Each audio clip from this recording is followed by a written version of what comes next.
Itt sétálunk fel a belső udvarra, és már is elénk tárul a kastély belső udvara, ezzel a kis szökőkúttal, mögötte az erdőkkel.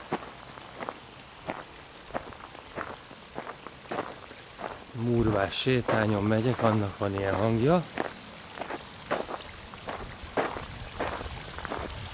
És rálépek a fűre, hogy ne zajongjak.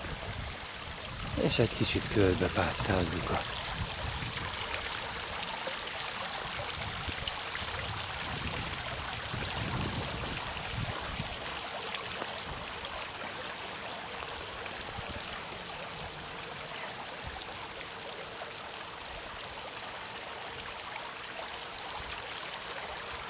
itt a toronyrész, és ott lesz fönt a szertartás.